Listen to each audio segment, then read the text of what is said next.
नमस्कार, मैं हूं अविनाश पांडे और आप देख रहे हैं सिटी पोस्ट। बिहार में कोरोना का संक्रमण तेजी से बढ़ रहा है। राज्य में 19 अप्रैल के बाद कोरोना पॉजिटिव की संख्या में लगातार बढ़ोतरी हो रही है। अगर यही रफ्तार रही तो स्थिति नियंत्रण से बाहर हो सकती है। और इस बीच प्रवासी मजदूरों और छात्रों के घर वापसी से संक्रमण का खतरा और बढ़ गया है।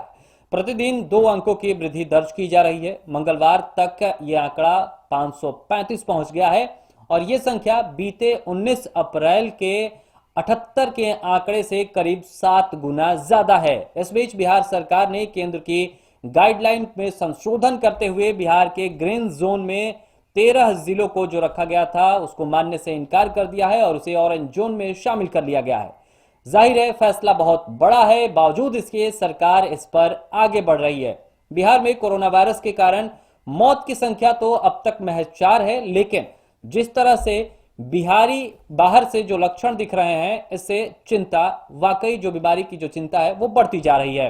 दरअसल राज्य में अब तक मिले कोरोना पॉजिटिव मामलों में से 81% वैसे थे जिनमें इस बीमारी के कोई लक्षण नहीं थे।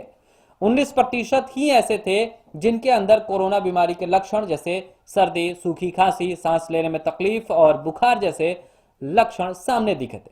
जाहिर है 81% पॉजिटिव लोगों में लक्षण नहीं पाया जाना चिंता का सबब है, क्योंकि उन्हें इसका आभास भी नहीं रहता है कि उन्हें यह बीमारी है और वो अनजाने में ही दूसरे लोगों को ये संक्रमण दे देते हैं, उनमें संक्रमण फैला देंगे।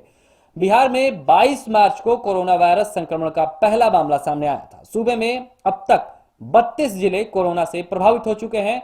मुंगेर में सबसे अधिक 102 मामले सामने आ चुके हैं। वहीं बक्सर में 56, रोहतास में 52, पटना में 44, नालंदा में 36, सिवान में 32, कैमूर की बात करें तो 31, मधुबनी में 23, गोपालगंज में 18, भोजपुर में 18, बेगूसराय में 13, औरंगाबाद में 13, भागलपुर में 11, पश्चिमी चंपारण में 11, कटिहार में 10, पूर्वी चंपारण में 9 मामले हैं जबकि 1 की मौत हुई है। वहीं सारण में 8, सीतामढ़ी से 6 मामले सामने आए हैं जबकि 1 की मौत हुई है और गया में 6 मामले सामने आए हैं। दरभंगा में 5, अरवल में 5, लखीसराय में 4, जहानाबाद में 4, नवादा में 4, वैशाली में 3 जबकि 1 की मौत भी हुई है।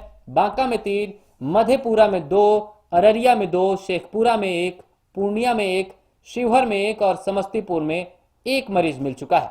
कोरोना को लेकर बिहार सरकार के लिए परेशानी ये भी है कि पटना, मुंगेर, सिवान और गया जैसे जिलों में कोरोना संक्रमण की चेन रुकने के बाद भी कई कोरोना पॉजिटिव सामने आ गए हैं।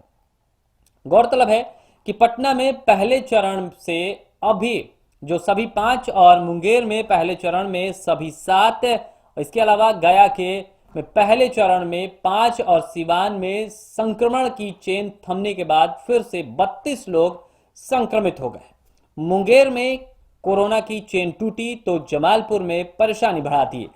जब जमालपुर में स्थिति थोड़ी नियंत्रण में आई तो कोरोना ने दूसरे नए इलाके में पांव पसारना शुरू कर दिया और यह अब बरियारपुर और टेटिया बम्बर तक पहुंच गया है। जाहिर है बिहार सरकार के लिए यह मुश्किल स्थिति है।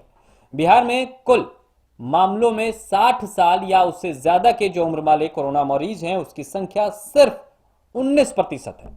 स्वास्थ्य विभाग के अनुसार 40 साल तक के लोगों में ज्यादा संक्रमण हो रहा है। प्रदेश में कुल मरीजों में महज 2% बच्चे कोरोना से शिकार हुए हैं।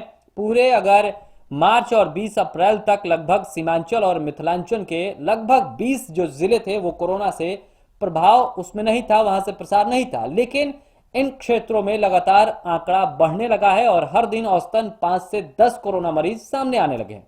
यह बिहार सरकार के लिए चिंता का सबब है, क्योंकि इसलिए भी है क्योंकि 500 किलोमीटर से भी अधिक बिहार और नेपाल की सीमा लगती है। यही नहीं, दोनों देशों के बीच ये सीमा जो है वो खुली हुई है। ऐसे में चेक पोस्ट पर तो लोगों की आवाजाही पर ब्रेक है, लेकिन ऐसे कई पॉइंट्स है जहां से लोगों का आवागमन रोका नहीं जा सकता। ऐसे में नेपाल से आए लोगों का आम लोगों में घुलना मिलना खतरनाक साबित हो सकता है। तो ये वो तमाम वो सवाल हैं, ये तमाम वो पक्ष हैं जिससे सरकार चिंतित है कि आखिर कोरोना के बढ़ते संक्रमण को कैसे रोका जाए। आपसे सिटी पोस्ट अपील कर रहा है कि आप अपने घरों में रहें, सोशल डिस्टेंसिंग का पालन करें और लॉकडाउन का पालन करते रहें। फिलहाल इतना ही।